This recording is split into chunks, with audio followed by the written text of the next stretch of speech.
You ever stop and think about how the rules that run our lives, in our towns, at work, even in our own neighborhoods, can all come down to the meaning of a single word?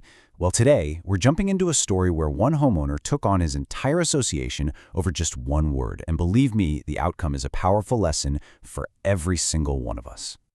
So let me just ask you this straight up. Who really makes the rules where you live? Is it some board you elected? Is it a vote of all the residents? Or, honestly, do you even know? This question is at the very heart of the dispute we're breaking down today. It all started in a quiet little subdivision, but the implications, well, they're for everybody. All right, so let's set the scene. We're in Tucson, Arizona, at the Sycamore Vista No. 8 Homeowners Association. Now, like a lot of HOAs, it's run by a board of directors. These are homeowners elected to manage the community's business. And in late 2017, this board made a decision that really kicked off a whole chain reaction. On the surface, everything looked totally normal. A schedule of board meetings for the whole year gets mailed out to all the homeowners. Then, on November 20th, the board holds one of those meetings.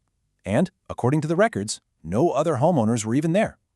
So in that quiet room with just 3 directors present, which was enough for a quorum, they voted to change one of the association's most basic rules. Now, the change they made seems kind of subtle at first glance, but it was a huge deal.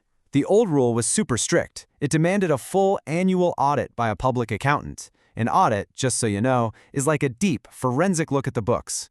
The new rule, though, added the options of a review or compilation. Now, those are not just different words for the same thing.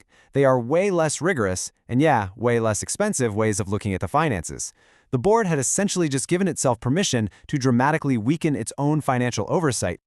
This change could have easily flown under the radar for a lot of people, but not for Jay Janicek. He was a homeowner there, and when he found out about this amendment, he didn't just think the board changed a rule. He believed they broke the rules to do it.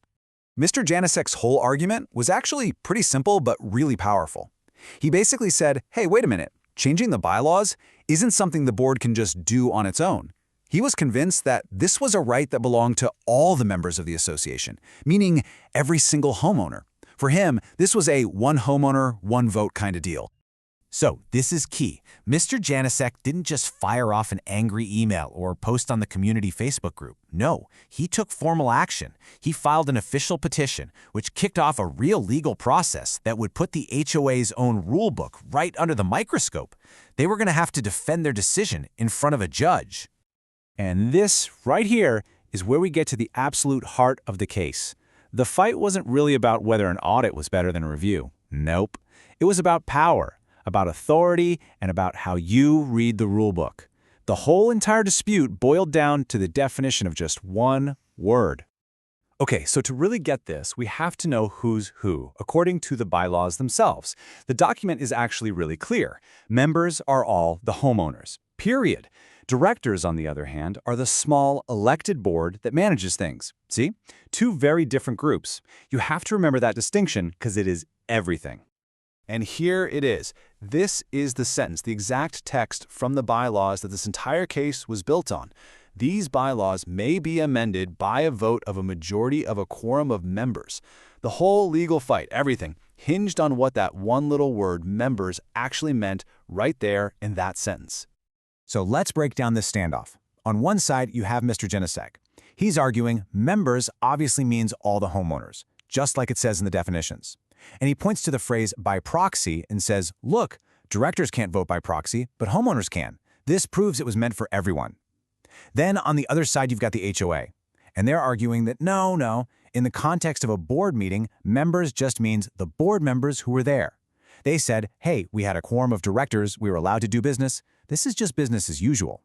So after all the arguments were made, the case finally landed with Administrative Law Judge Jenna Clark. It was completely up to her to read the bylaws and decide, once and for all, who was right. And the verdict? It was crystal clear. Jay Janicek won. The judge ruled that the board had absolutely overstepped its authority. That bylaw amendment they passed back on November 20th, 2017? Totally invalid. The judge's logic was really straightforward. First, she said the language in the bylaws is perfectly clear and consistent. Members and directors are not and were never meant to be the same thing. Second, she made it plain that a board's power isn't unlimited. They can't just take actions that the rules specifically say are for the entire membership. And that led to the final point.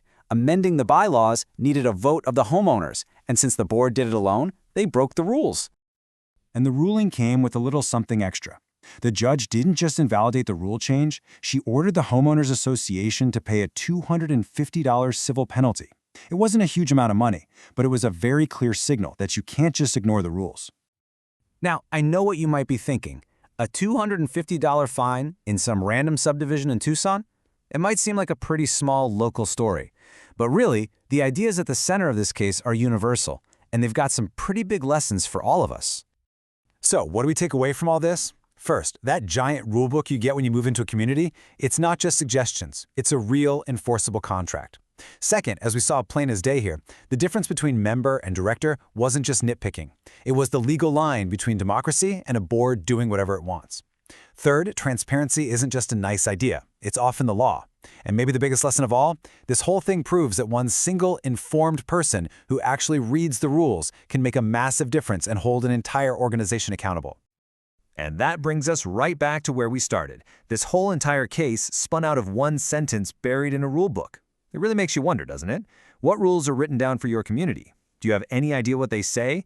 And maybe most importantly, do you know who really has the power to change them? It might just be worth looking into.